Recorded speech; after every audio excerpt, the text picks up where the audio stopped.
"12 months ago, we gave you a video tour of Zaytuna Farm, and we've been requested by many people to show quite a few new elements and additions that have happened in the last 12 months. We're going to take you on a tour around the farm, show you what's happened, show you how things have changed, and give you a fresh new view of all the exciting things that do go on here in this education demonstration site. If you haven't seen the original video, you can search for the Zaytuna Farm video tour on permaculturenews.org. Let's go and see what we've got to show you now. I'm stood in the middle of a biological plumbing feature. This is a banana circle. I'm on top of 3 to 4 feet, over 1 meter of mulch, filling this pit. And around me I planted bananas, sweet potato, taro, arrowroot and pepino, all plants that like deep mulch, nutrient and water. But connected into this pit are the soakage trenches, the absorption trenches from our grey water reed bed that's at the other end of this garden. So this is not only a food production area, it's a grey water end secondary treatment plant for absorbing moisture at the end of the grey water system, which starts off with reed bed biology and ends up with food production abundance. Well, here we are in the Zaytuna Farm kitchen garden, and I'm in a kind of perennial section over here. I've got tropical climbing yams on trellis. Right next to it, I've actually got Jerusalem artichoke, which is not so tropical, mixed in with turmeric. And I've got yacon here, which is going through, be harvested pretty soon after the summer. And a whole bed of basil and turmeric, plus a very edible arrowroot, a very special variety of arrowroot, and a whole bed full of aracacia here. Now, this is a kind of perennial semi-tropical area. And the guys here are putting out coriander seedlings and okra and perennial spinach all down the edges. Okra down this bed here, but perennial spinaches on the edges. We've still got eggplant, rhubarb through here, beds of onions, lettuces coming through, more basil, more onions, beans, mullahaya, which is your salad mallow, beetroot, winter spinaches going in now, and beds of carrots here and there, tomatoes of different ages. It's a whole mixture of food here. It's a health food shop. Nutrient dense food. We test the bricks readings. These are contour beds, footpaths on contour, double reach. With drip irrigators because we have dry periods when we need to irrigate. Out of the 25,000 meals a year that the kitchen produces, a lot of the bulk diversity comes from here, and the major bulk comes from the main crop garden where we really get our big main crops. But this is the diversity. It's a very large kitchen garden because we produce a lot of meals, and it's a great training ground. And just above it is a food forest just below one of the main swales of the property, which is an emerging edge to the system, and new infrastructure is going down below. It's a beautiful place to be working.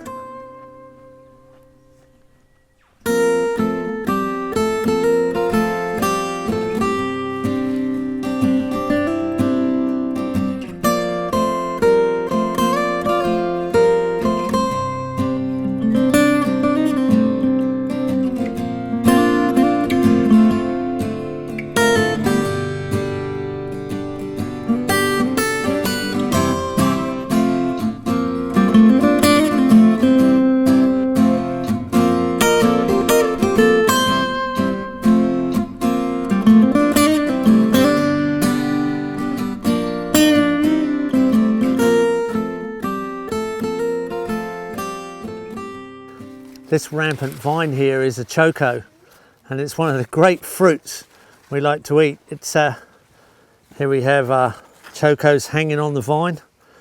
They're very, very prolific.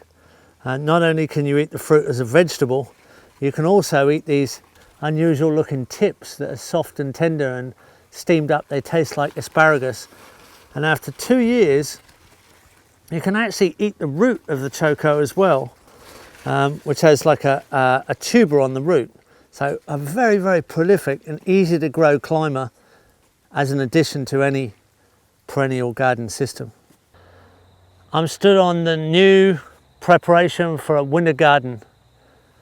We've got the unmulched beds below me, and we're mulching now in between our rows. We plant in between these production rows. These furrows here are covered in compost, deep compost, and then mulch, and then we plant up on the hilled rows here. There's 100 kilos of potato seed going in the next few days in these sections. Behind me, over at the distance, the green area is the summer main crop coming to an end.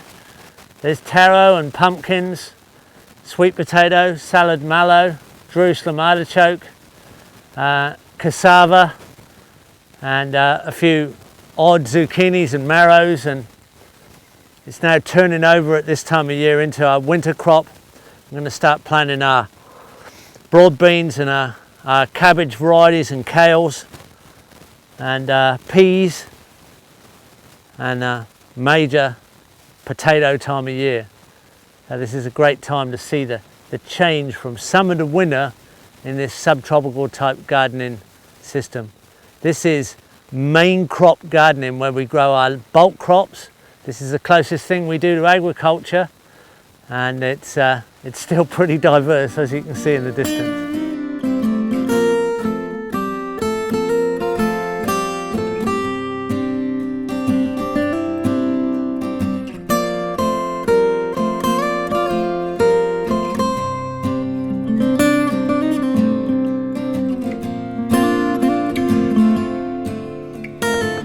Here we have a straw bale wall, and a lot of our buildings are straw bale, and there's some great advantages of straw bales. Obviously the insulation is extremely high, so if you want to insulate the heat in and the cold out, or the cold in and the heat out, there's a great advantage to insulation. So a lot of your building techniques, you need to understand the materials that are good insulation and good thermal mass that retain heat, bank the heat or bank the cold. By design, that can all be set up so that houses, building structures can be very energy efficient. This building actually is sugarcane bale. We have wheat bale. We have rice bale buildings. We even have bamboo structured frames and internal woven systems that are all finished the same way. There's great advantage to the insulation qualities, but what is very important is understand the rendering. Under this whitish finish, this lime finish, underneath is mud and long straw with sharp river sand. So a proportion of sand in relation to the clay content of earth. Whatever earth you have, we have to have a clay content that's balanced up with sharp sand and long straw to make cob. If you've got too much sand, it'll rub off. If you've got too much clay, it'll crack. You just balance that up. Cob fills in the gaps and smooths off some of your edges, and it's put on by hand. The next layer directly under the lime here is a chaff render, and that's the earth, that same earth that you use for cob, sieved with short straw added and river sand to the same proportions. Not so much river sand that it rubs off, not too little or too much clay that it cracks. You just balance that out in your mixture, and the chaff render is put on with a trowel. It's nice and smooth. Then on top of that is a lime mix. This is like the old slaked lime. So what it is plasterous hydrated lime in a drum of water. We use 80 kilos of lime in 200 litres of water, and we mix it in and leave it for 72 hours until it becomes a lime paste putty, and then it will keep for hundreds of years. Once it's become that putty, we just mix it with a sand. Often we use a white silica sand because you get a nice white smooth finish. So we just use 1 bucket of lime putty paste. After the 72 hours of soakage, or much longer if you like, 1 bucket of that paste with 2 buckets of sand, and we put that on with a trowel. So we trowel that on, and when that dries, after it's been cooked, powdered, put through a kiln to make it hydrated lime, then it's been rehydrated into a putty, then stretched onto a wall around the sand. As you put that final plaster on, it oxidizes back to limestone. Now the big advantage of this, apart from the fact that it's natural materials, you can get earth, you can get river sand on the inside bends of rivers. This is the same river sand you use in your nursery potting mix. And the silica and lime, you can get access to this. You can get limestone, you can make the lime yourself if you had to. Is the hydraulic factors. The earth in the mud render, the cob and the chaff render, and the lime in the plaster has a higher hydraulic quality than timber and straw. So it exhausts outwards. The timber and straw in this building don't dry as fast. They don't have such a high hydraulic quality as the mud and lime on the outer layer. So this is actually not waterproof, it's porous. You can soak this water and it will soak in, but it will always dry outwards. So it's a self-exhausting wall. That's why it's been used for centuries, as everything inside this wall becomes totally preserved. It doesn't matter that you get the materials wet while you're building. In fact, it's an advantage to wet the straw bales so the mud keys onto it. Each layer we put on these walls, we wet first. That's not the same if you use cement, because the hydraulic factor of cement is lower than timber and straw. Although it's waterproof, if it cracks, and it will sooner or later, the moisture goes in and rots the timber and straw. Where this is self-preserving and easy to actually repair at any time, because the materials are almost endlessly available to us. And you can make this back into plaster if you like. You can knock it back off the wall and re-establish it. These buildings, when we were building these, any waste product off this building, while we were plastering, building, mudding, rendering, all of that process, and all the sawdust went into the garden and grew good vegetables. The waste product from this house will grow a vegetable garden. This house more or less these buildings could go back to the soil, and that's a great advantage. You can also grow the straw in 90 days. You don't have to wait 25 years to grow timber. You don't have to exploit all sorts of rare resources or use a lot of energy.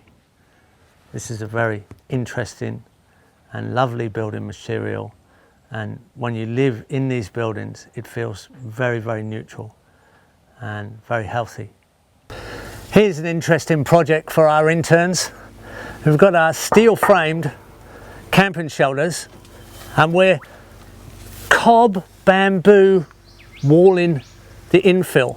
There's whole bamboo uprights and split bamboo interwoven, even around the steel posts, and we're using mud cob to glue it together and make it solid. This is all put on by hand. Then we'll chaff render with a trowel and sieve soil and river sand to smooth it off, and we'll lime render on the outside, and you won't have any idea that it's not a straw bale wall, except it's not so thick. We've done this already. We've got quite a few walls in our infrastructure that are built like this, and it works fine. And we have plenty of bamboo growing. We'll always be able to rebuild. This is a wonderful combination of systems.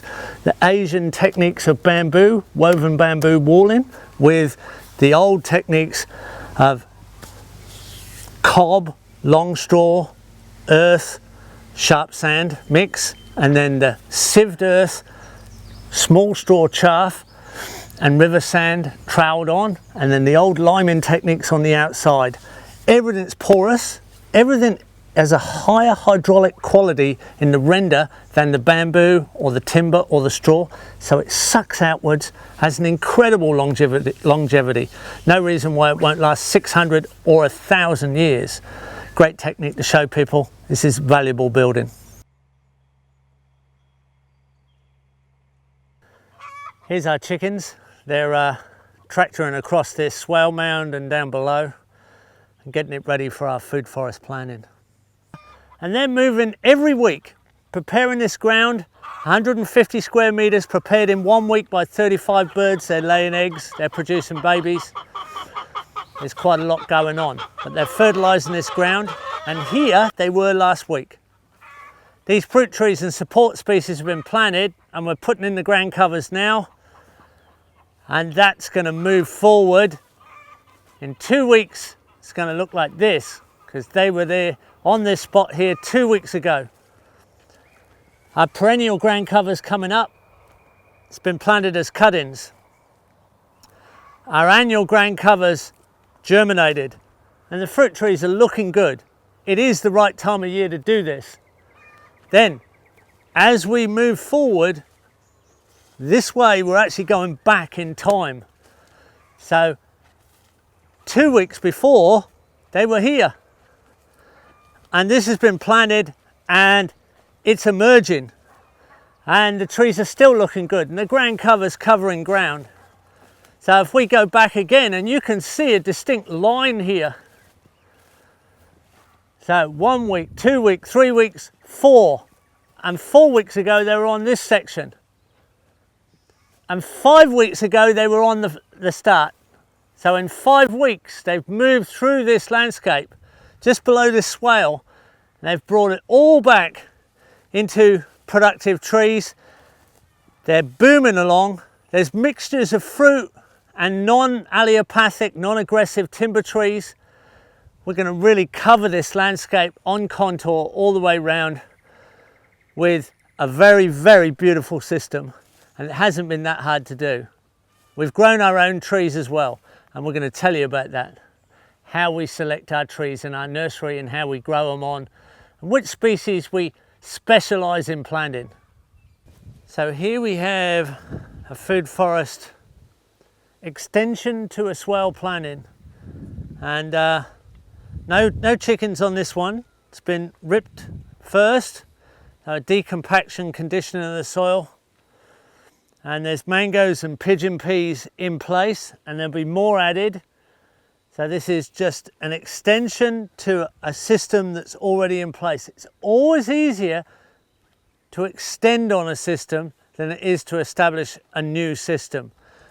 And with these contour lines of food forested swales through the landscape, we can just add line by line on contour out through the landscape and get a good result as we extend systems on systems that are well and truly already working. So here's an extension of a swale food forest already planted, and you can see the density of trees that we're including.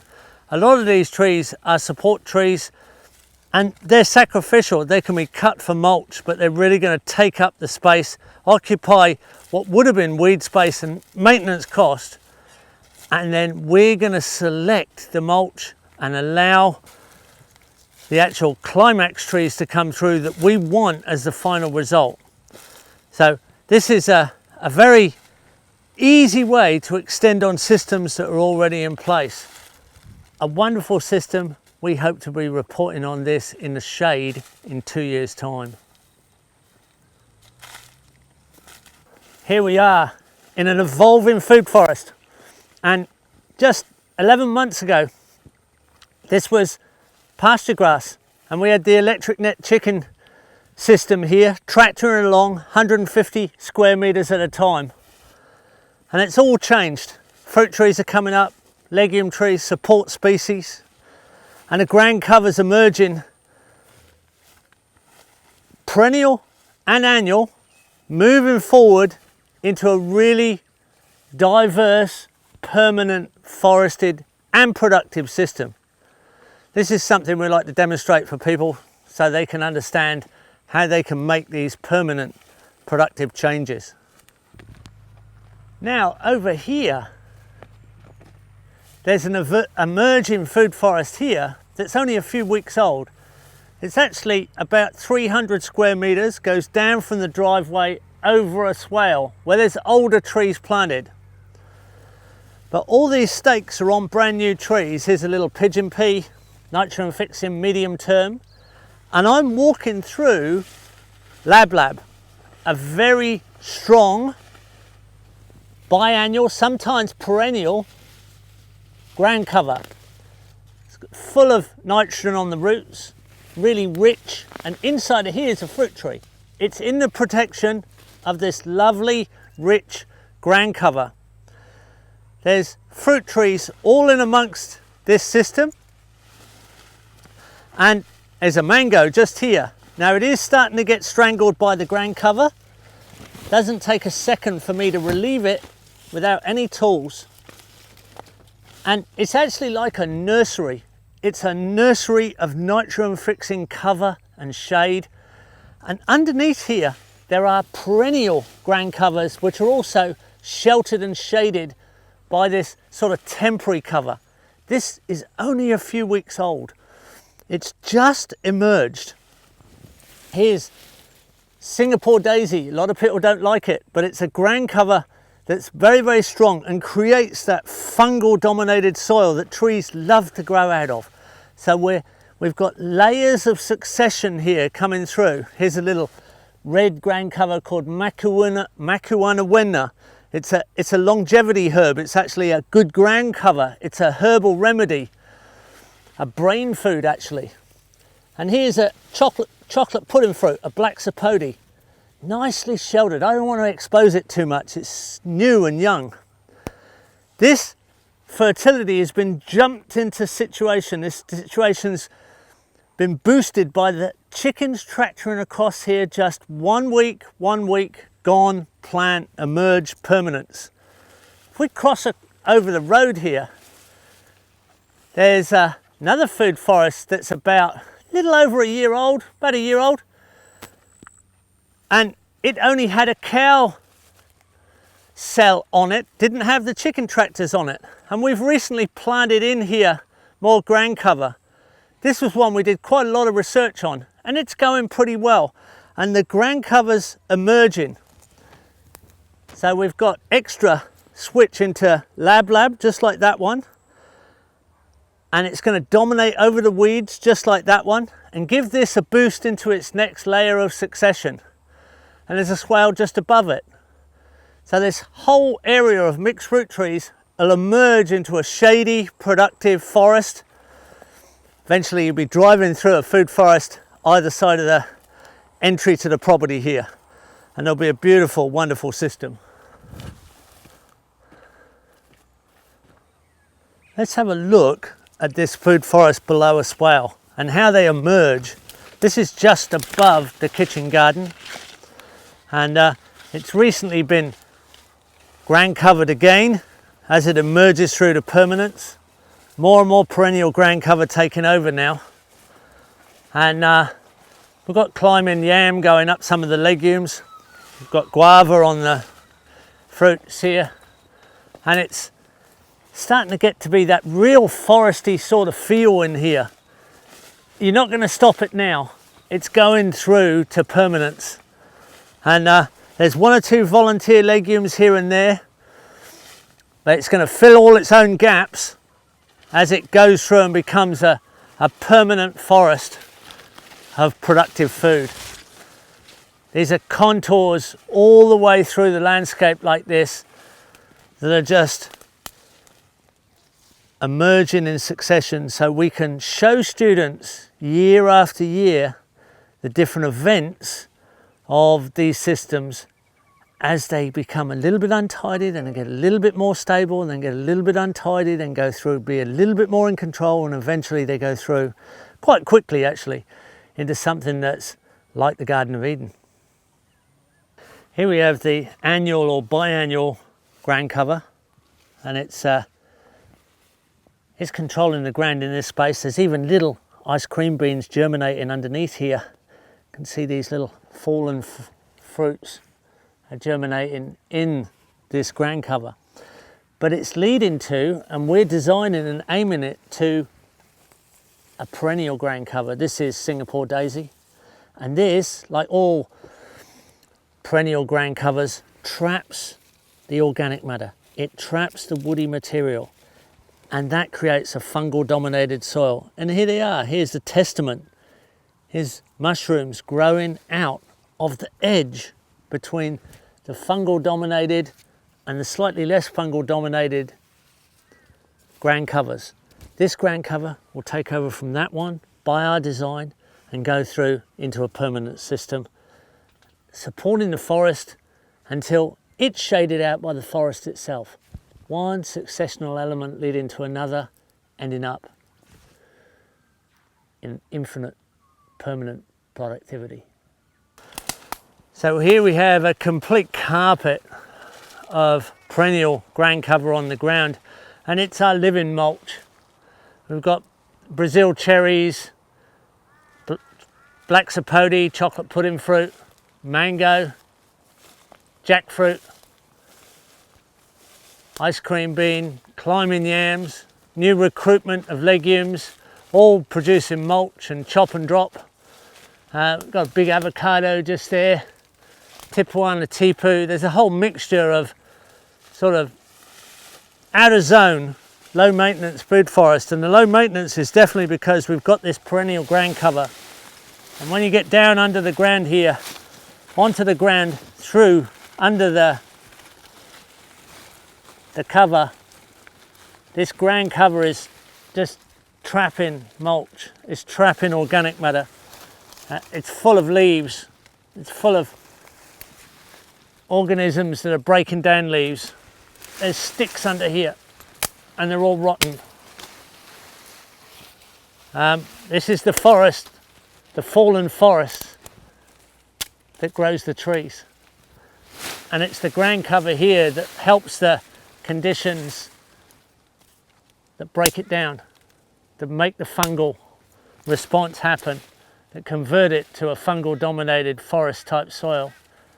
This rampant ground cover is so easy to maintain if you know you're getting a permanent forest created above it that will actually shade it out in the end once we're up in canopy and really slow down its vigor.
Here's a red cedar.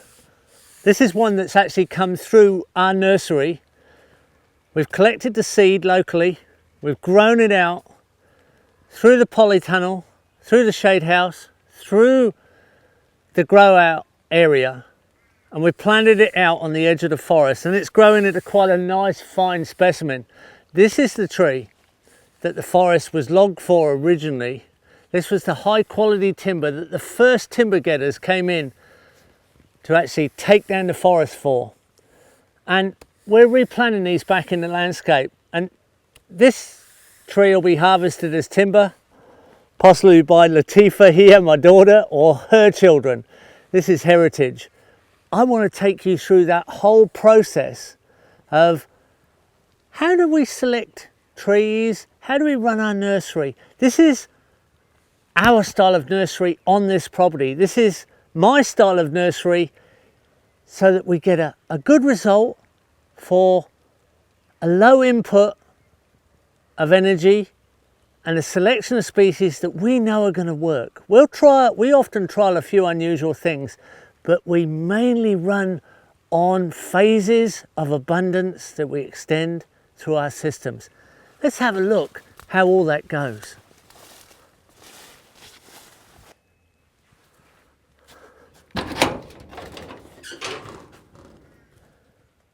In here we have our storage of seeds. Now, different seeds store for different periods of time, and you've got to have a little bit of knowledge about when you collected the seed. So that's important. This seed store double functions as a small battery bank, solar power station. So we have our storage of electricity in batteries. We have a little fuse box here, and we have our voltage regulator here. That's because we need a certain amount of electricity in our nursery to run a small electric pump to give us extra pressure for our misters and our solenoids that run some really good appropriate technology. Now, I'm going to run you through that in a minute. Let's get back to these seeds. Here we have a whole selection of seeds. There's some bean seeds here, lima beans, and we have here some lemon myrtle seeds. They're a native Australian tree. We have some loofah seeds here. We have some arrowroot seeds. There's a whole mixture of seeds. Here's some casuarina seeds that are splitting in their pods. There's all kinds of little processes here. There's chia seed from our last crop of chia. There's salad mallow in bulk. No, sorry, that's Ethiopian cabbage, one of our major winter brassicas. It's about selection. This particular brassica grows so well here. We've trialled it over a few years, and we can collect a massive amount of seed because it's so successful. That's one of our main cabbage, kale type plants of winter. Its abundance is the reason it's here in such bulk. So we've selected elements that have proved themselves with abundance. Here's an amaranth seed, one of our main grain amaranths. So we've selected seed because they've worked so well. Now there's also some of our main trees here. There's Tipuana tipu, one of our main legume tree seeds, and one of our main legumes over food forests.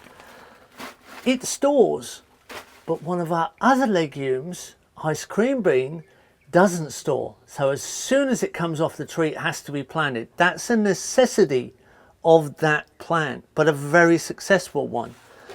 And the other one that we use a lot of as a nitrogen fixing plant is this casuarina. Extremely fast, great overstory in our climate, proved itself, but it's a very fine seed. It has these little pine, look like little pine cones, and what we do to get them to split is put them in a jam jar, get them hot, and the seeds burst out of the little cones, and then there's a special way that we grow these on. Now, All of these little requirements you learn over time in a particular site. Lucina, one of our mid-story legumes, very easy to grow, comes in these little pods. We harvest them, split the seed out. There's some of the seed there. We end up with trays and trays and trays of seed. It's an abundant legume. It's proved itself. That's why we grow more of these in bulk. Now, at the same time, there's always other seeds that we're trialing. So just keep a basic record of what's happening, when we're planting, what we're planting. It's simple, it's not complicated. Try not to do things that are overcomplicated. We have a little seed cabinet here, and there's all different classifications of seed here. Herbs, root crops, miscellaneous seed, there's a mixture in there. Asian greens, salad greens, they're all labelled here. Cucurbites, alliums, the onion family. Most of these you'll find are ones that we have grown that have proved themselves, but there's always one or two we're trialing just in case we come across another good one. Basic little labels, little marker pen to write on. There's often buckets around that are spare seed containers, and there's spare parts for the nursery. There's a one or two shovels around because we're mixing potting mixes. We'll get onto that. There's even a little bit of plant cut-in powder to help some cut-ins strike, although we use the water of willows. We put willow cut-ins in water and use that water once the willow cut-ins have been soaking for a while to help actually germinate cut-ins or get cut-ins to strike. And we have some plant cut-in powder there and grafting tape. Do a little bit of grafting as well. That's it. It's not that high tech at all. Because we're continuously working, because we're continuously growing, we're learning all the time what's worth putting time into and what's just a sort of research project. Okay, so that's our seed store. Let's move out and just have a look at the water supply a minute, because that's a special process.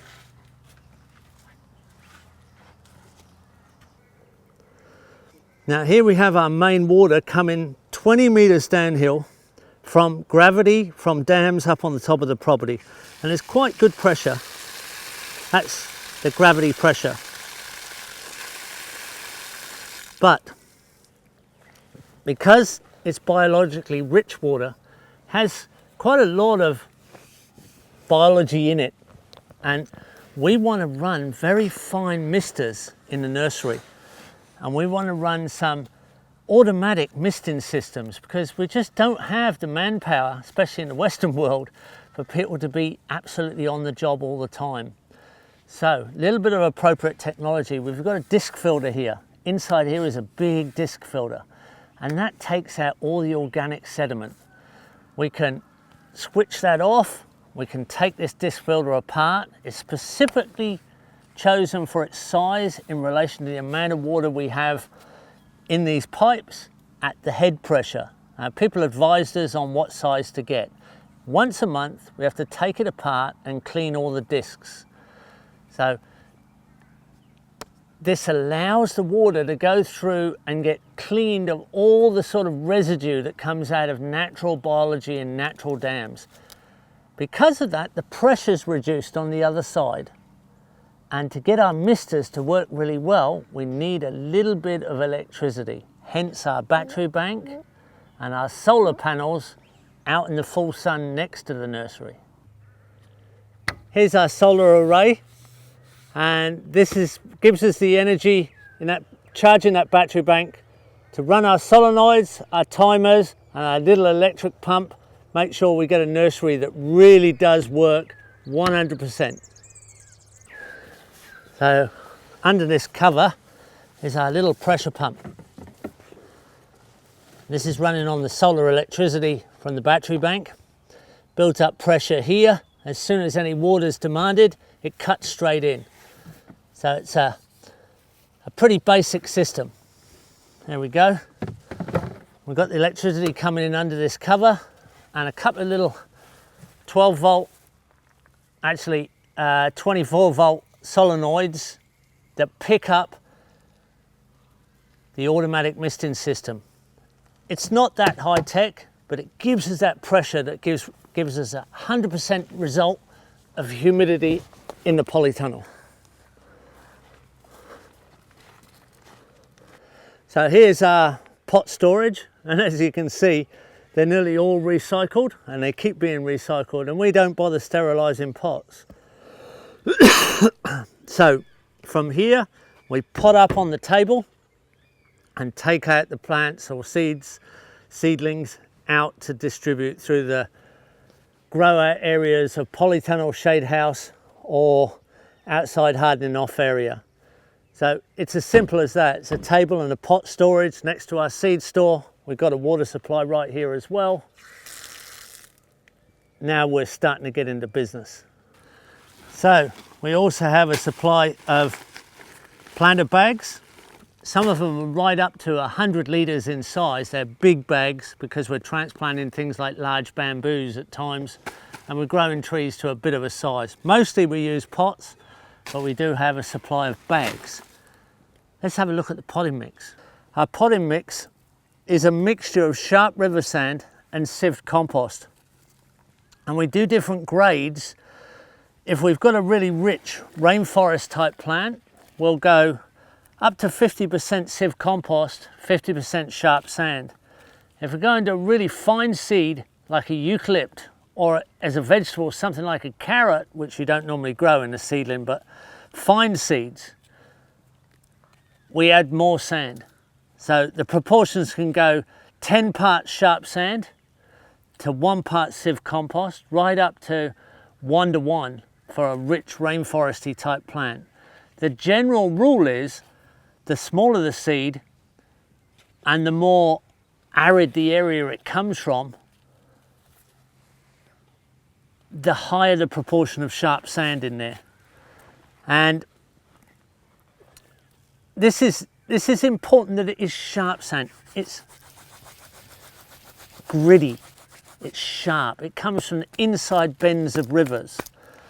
And the compost is fine and it's sieved. What's stuck in my hand there is that black colloidal material is the actual compost. Now, just as a rule of thumb, like to keep it at mainframe broad systems at work. Let's not get complicated and intricate here. The average seed, if you get the smallest area across the seed and multiply that by 3, that's the average depth that you push the seed into the potting mix. That's just a generalization. But if you take this, the diameter of the seed across the minimum area of the seed, multiply that by 3, that's a general depth that you average for the planting depth of that seed. So you can imagine really fine seeds are only just dusted with the mix, and things like avocados, 2 or 3 inches down. That's about it. Let's have a look at the sand. So here's our sharp sand.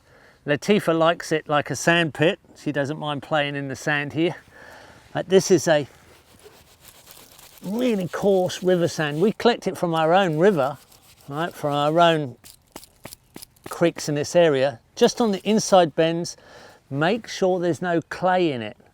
So clay in a potting mix is quite deadly for the germinating plants and growing little trees, because it cooks, it gets hot and it cracks when it dries. Where sharp sand has quite a lot of minerals in it and it's free draining. You've got to have free draining soil in your pots, because there's a large surface area around the pot that makes the pot susceptible to cooking the soil, and it needs to be free draining. So a little bit more water required for a plant in a pot than a plant in the ground, and a much more higher requirement for a free draining mixture. Let's have a look at the sieve that we actually sieve the compost with. Okay, let's put some compost in the sieve. Pretty rough mix, that one. And we'll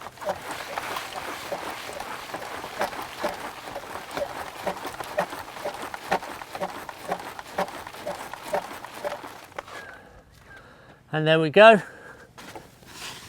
We've got a nice sieve compost mix come out the bottom there. That's what we mix with the sand. If you've got very fine seeds, you can sieve that compost finer, so there's less bulk organic material in it. And just change the size of the sieve, the mesh of the sieve, and you get a finer mix of compost.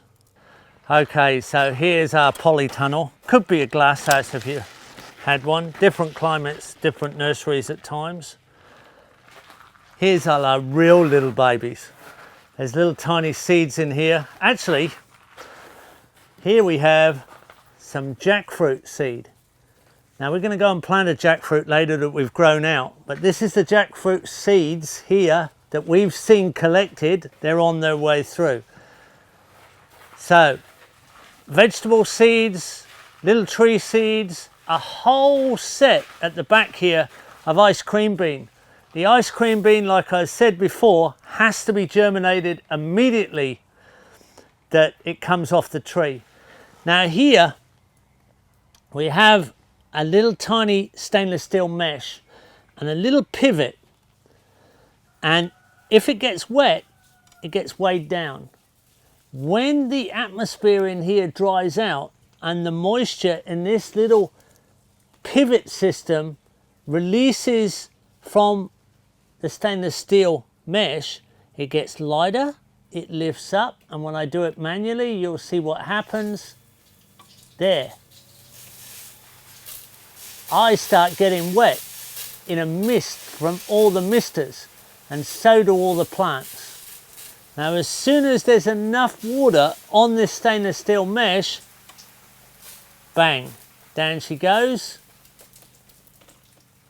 and the mist stops. 24/7, we've got the right moisture and the right temperature. There's a real good chance we're going to get the result we want if we got the right mixture and the right recipe in the potting mix. Let's have a close look at this little gadget. There's a little counterbalance here that's adjustable on the back. Make sure that you've got water coming on at the right time of moisture, so you just adjust this counterbalance. And there's a little spirit level, needs to be set up so it's perfectly level. That's all there is to it.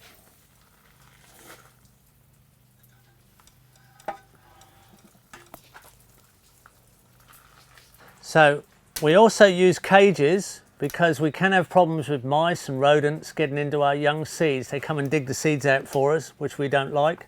So we put sensitive seeds in a cage. At certain times of year, there's more rodents than others. We also use covers on our seedling trays just to make sure we get the plants germinated and they're not attractive to rodents while they're sitting in the potting mix. Okay, here we are, the next stage of the operation. From the polytunnel to the shade house. Now we've got a watering system exactly the same. It's a humidifier, but here the plants are just a little bit more exposed to the elements, yet shaded, and we've got all our vegetable seedlings coming through here on one side. On the other side we've got all our fruit trees coming through in their initial stage of growth before they go to the hardening off area. And this is where we start to see the opportunity that's in front of us. Everything's planned in stages as it comes through. Same sort of thing with the potting mix, it's the same potting mix.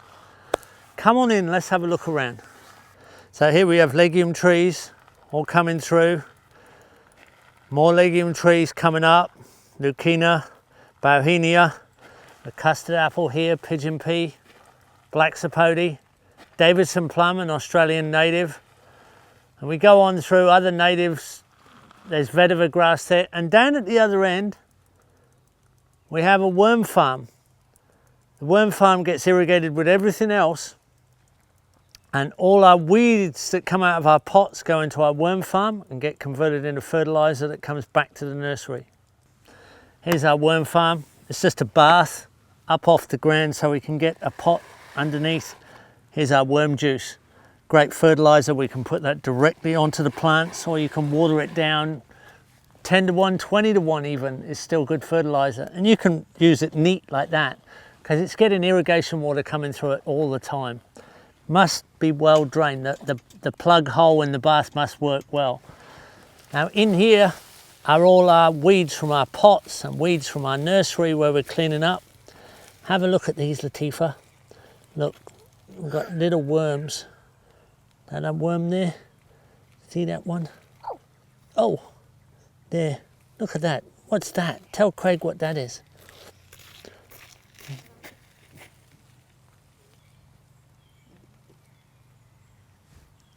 These are little compost worms, aren't they? Little compost worms. And they convert the organic matter into fertiliser, liquid and solid, and take all our waste, our weeds in this case, in our pots and our nursery, convert it back into something useful we can use to grow plants in the nursery. We like our worms, don't we? We can feed them to the poultry too, or we can use them, what can we use them for as well? Go fishing and catch fish. Yeah? Put it for Mummy? No, we put them back in there, they grow more worms. Okay. There. Here's another little bit of appropriate technology. We've got a little electronic timer here running for our grow out area. That's the final stage when the trees are getting hardened off in the sun. We've got a little rain sensor. It's set to 1/8 of an inch, so if we get more than 1/8 of an inch of rain, then the electronics here don't cut in, we don't overwater. We set the amount of time we want it to be watered each day, and the little computer timer here, quite simple technology, runs on the same low voltage electricity from our solar panel. It's transformed down to a low voltage, nothing dangerous about the wiring. Here's our grow out area with many different species, and we'll just show you what we've got out there. So here we have quite a selection of trees that we use a lot of, and one or two specialties. A lot of pigeon pea, because it's a medium-sized legume in our system here, and it's a fast-growing chop and drop. But right here is jaboticaba, which is a more sophisticated fruit tree. There's lots of ice cream bean. Davidson plum, a native fruit tree, a little bit more sophisticated. And casuarina, quite a lot of casuarina because we use it as an overstory legume.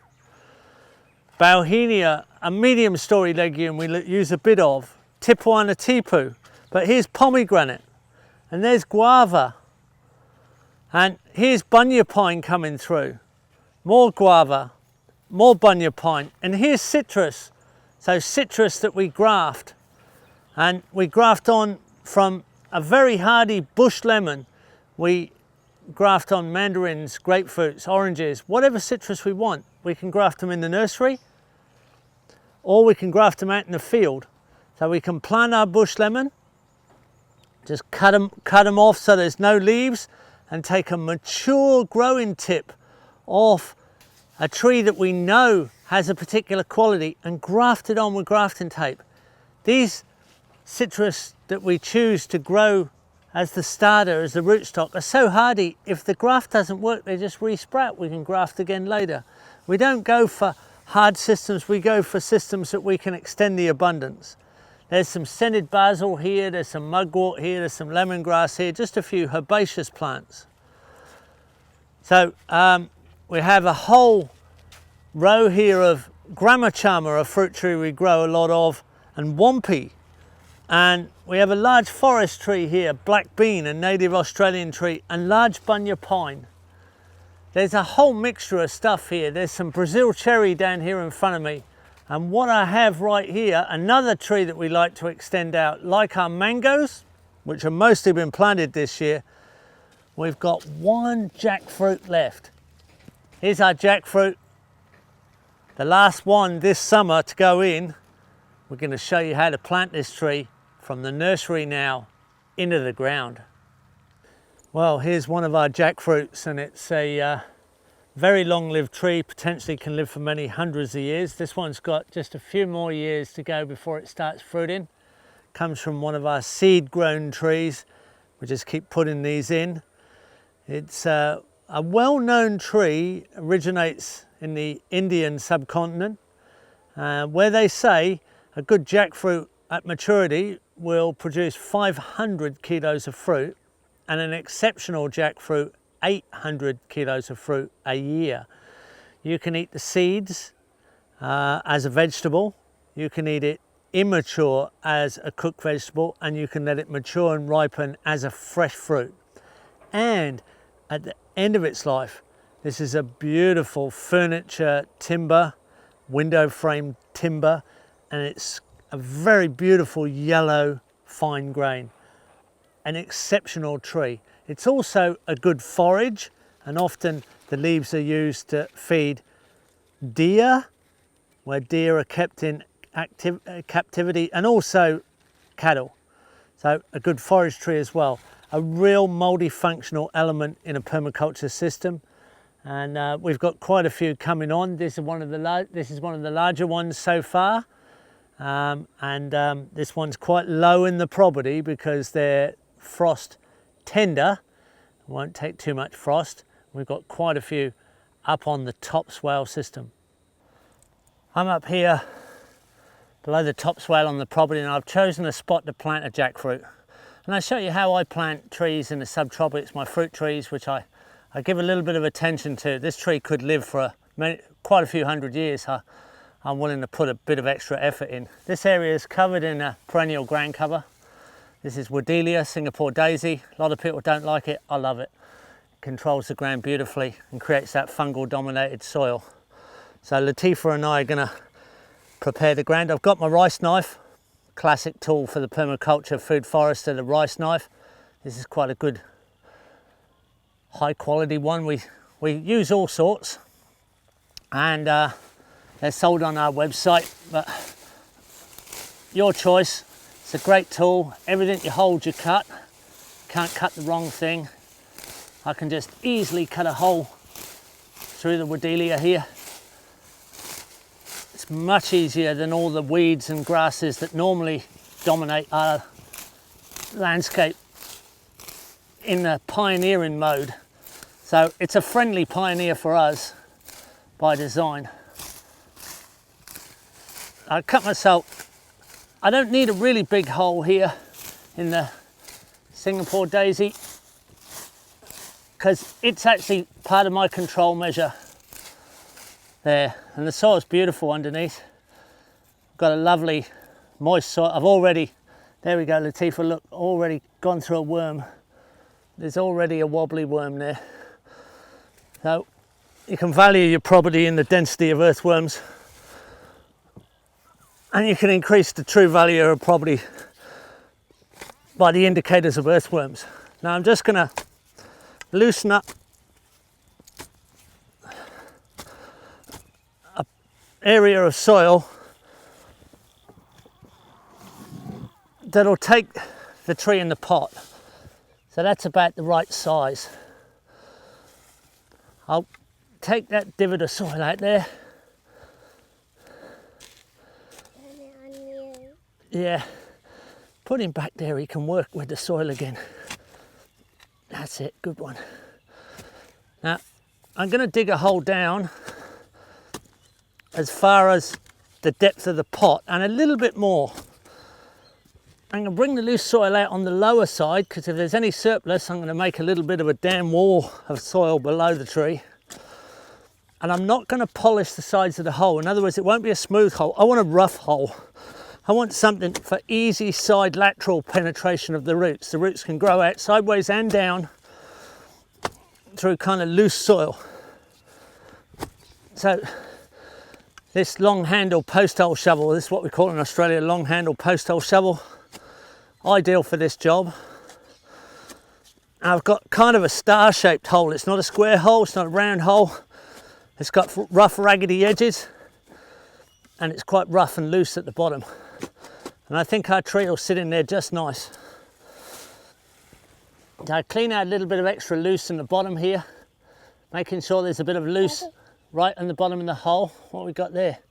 What? A little rock. Little rocks are okay in there. Give a bit of drainage. And just trying to get out of the pot nice, a little bit of looseness there. And I'm going to try and hold all that together as much as possible as I put it in the hole. There we go, fill her in, Latifah. I don't want to rough the roots out. In the tropics here, subtropics, we get... Daddy, look. What, another worm? Yeah. Wow. On to the other one. There. No, this one. This worm? Yeah. I think he's already gone to work. He's gone down there to work on the tree roots, get it all loose, add some manure, look. Daddy, step? No, just press lightly like that. Press it down, press it with your hands. That's it, nicely, no air gap. We don't want any air gap in there. What do we do now, Latifah? The stick. The stick, that's right, the indicator stick. We've got to make sure we know where this tree is. There, so we put a big stick down. Now we're going to add the compost, all right? Now, at least as much compost as the soil that was in the pot of the tree. So that's really looking after this tree. Take it away from the stem of the tree because it's so rich it might rot it a bit. There's a bit of a clump of soil there. That's a lovely rich compost there. It's going to feed the tree straight down with gravity. Now we can put our paper around the tree. I can make sure that it's... And the water, Daddy? And we'll put the mulch and then the water. So these ribbed cardboards are great for the worms to go through. They actually use them like little highways and they let the air go into the soil, which is great for decomposition. I'm just making sure I'm keeping the cardboard away from the edge of the tree, right away from the actual trunk. That can cause root rot in damp climates. Let's come up a bit closer to you, mate. Around there. Now we're going to make it really thick because it will just ensure that the tree comes through with good growth. There's no weeds. The ground cover will be held back in this area. Now, that's pretty well mulched there. We'll tuck him in a little bit in the corners, like tucking a baby into bed. Now mulch. We've got some nice mulch off the paddock here. We're going to cover all the newspaper. Tuck the bed out to you. Tuck that bed in, Latifah.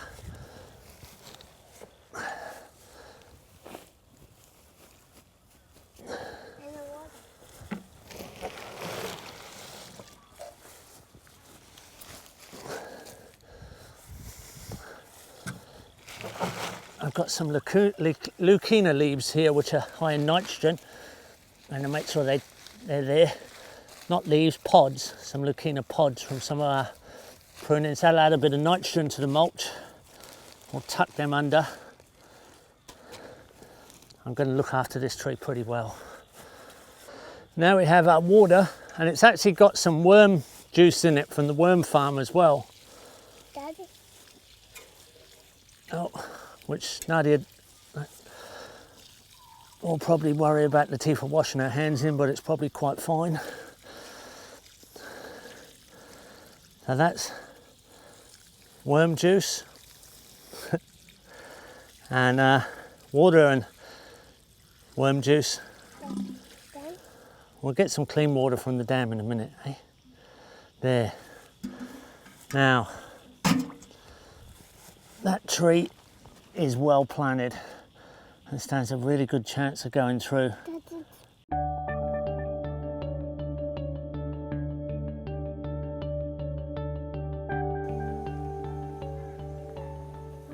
So here's our cattle laneway crossing one of the dam walls, an electrified laneway that gives us access to 47 gates around the property where we can choose our cell grazing rotation, the size of our paddocks, and exactly what it is we want to graze, whether it's the edge of the forest, whether it's actually the main pasture.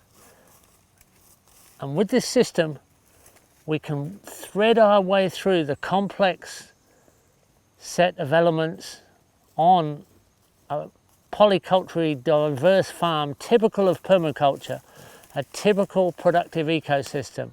We can produce good animals that'll benefit the landscape and reforest the areas with their conditioning of the land that is much bigger than we can afford to condition with our own work. So the animals are working for us, giving us good production and moving the property into a richer and richer environment with more and more forest. And the areas that are left in pasture are the most improved and sustainable pasture that we could ever produce on any one landscape. A wonderful system that is so easy to replicate wherever you're putting together a polycultural extension of landscape productivity.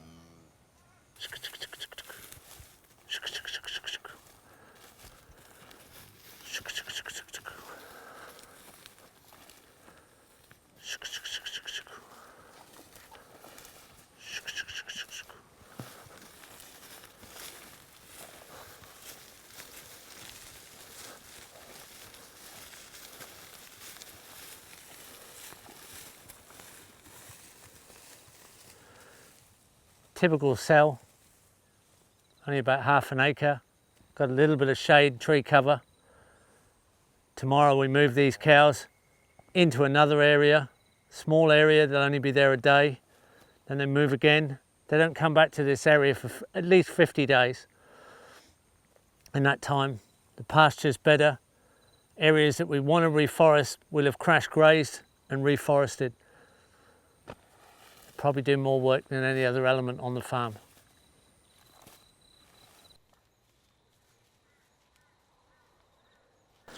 Ranging our goats through almost 50% pasture and 50% forage and moving them regularly with electric fences keeps them free of parasites and in good production. With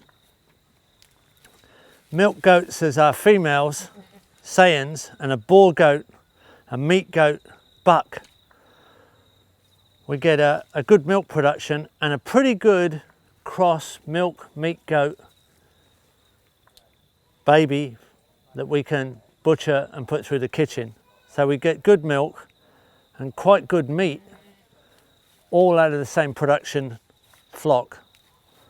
So the main thing to keep them parasite free is we've got to keep them moving, and they need half their diet needs to be tree forage and half pasture. By taking them through the edge of the pasture where the weed trees grow, we can cut our weed trees to them. They strip off what they can reach, then we cut our weed trees to them. We then change the forest into less of a weed growth of trees, and 1 or 2 cycles later we can change it completely into a different kind of tree system, either food forest or timber forage, or more beneficial animal forage. They become our choice of what type of forest we can recover by using their food, their forage, directed towards 50% pasture and 50% weed tree edge. So we're literally reforesting by feeding our goats, milking our goats, and producing goat meat. Here's our first constructed fish pond. It has a completely flat bottom. It was 2.2 meters deep when we built it. It's probably about 2 meters deep after a bit of sedimentation on the bottom. It's almost 2 years ago now, and it's very well settled now, and it's quite well established. We're ready to stock fish. The water quality and clarity is excellent. We do sell graze around here with the cattle laneway going over the dam wall, but only for a day or two and they move on. it's really made the dam more stable. We're ready now to stock fish. This is our first purpose-built fish pond on the property. There's 800 cubic meters of water here. That'll give us a potential of 800 kilos of fish without any extra oxygenation at all. You can get 1 kilo per cubic meter quite easily. And we're very pleased with this, and we're looking forward to reporting it further with big fish being harvested.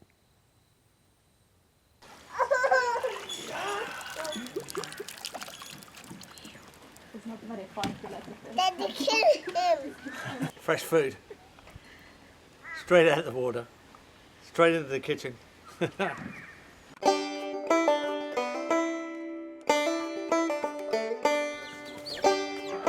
you're an empty chicken. Look how small you are.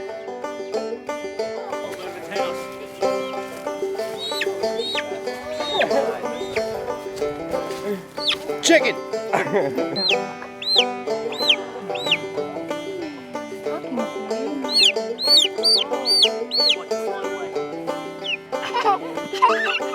Give him a kiss.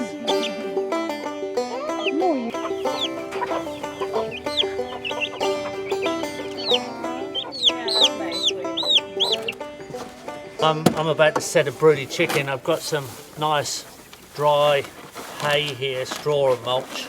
I'm just going to fill this in and make a kind of nice comfortable nest. I've got a broody chicken in here, a chicken that doesn't want to get up. She's in the egg laying box and she's pecking me. And I've got some eggs here from the birds that I want to hatch, and that's a particular strain of what we call red and blacks. They're Australorp and New Hampshire dual purpose birds. I've collected these eggs this morning, so I know they're fresh. They've come from one of our food forest tractor flocks that has fertile roosters. So I'm going to put 8 in here. I'm going to put 8 eggs in here. Might even get 9. She's quite a big bird. So I've made her a little nest. Now, I've got to get her into a position where she can sit on these eggs for 21 days. We'll put a little bit of food and drink around. And she wants to be shady. So I'm going to make sure that I can quickly put her in there and cover her up and take her to a broody cage where she can sit quietly on these eggs, keep them turned and warm. She's in here. As soon as I go to pick her up, she won't want to move. She wants to sit where she is, but she's on unpredictable eggs. These are not eggs that I can totally tell which strain of bird it is. There's a food forest established range here with a whole mixture of birds, but she's broody and she doesn't mind which egg she sits on as long as she gets a job to sit on eggs. So I'm going to now reposition her. Here she is here. She's got a really hot breast. Her breastplate here is very hot. That's an indication that she's feeling like sitting on eggs. I'll put her down on these eggs here. I'm just going to cover her up so she feels nice and comfortable and shaded. Now I'm going to transfer her. Carefully transfer her to a broody pen. These are my broody cages.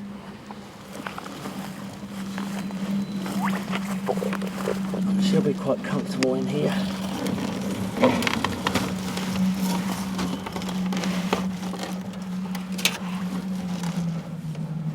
Put her in the corner.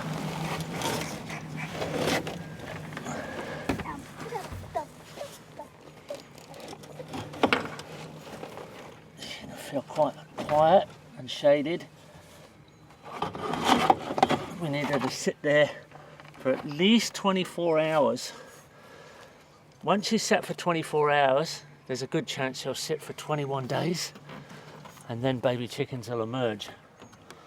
Put a little bit of food in there and a little bit of water. She won't eat so much. but she'll be quite happy. I have a broody in the next cage over. It's already been sat for quite a long time.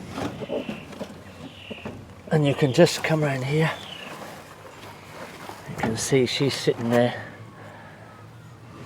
She's been sitting there for over a week. It's got a little bit of water and food here for her, and she's ready to hatch, and she'll rear her own eggs there, and they'll be secure in this cage, which is like a little open tractor, and they'll be safe from any predators while they're little young birds.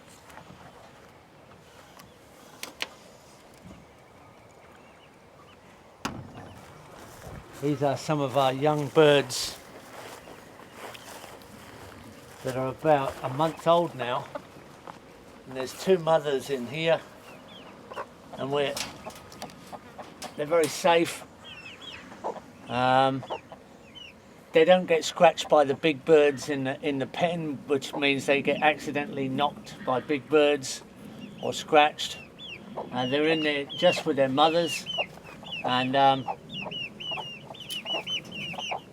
when they're about 6 to 8 weeks old, we'll move them in with the big flock when they're big enough to handle all the action in the big pen. So here they're safe. They're moved regularly, so they get green pick coming through the bottom cage of the pen. And here we've got new recruits in the hens, or go through to be egg layers or tractor chickens, and young roosters at about 6 months will go through into the kitchen.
No, not this one, Daddy, not this one, not this one. This is a good one.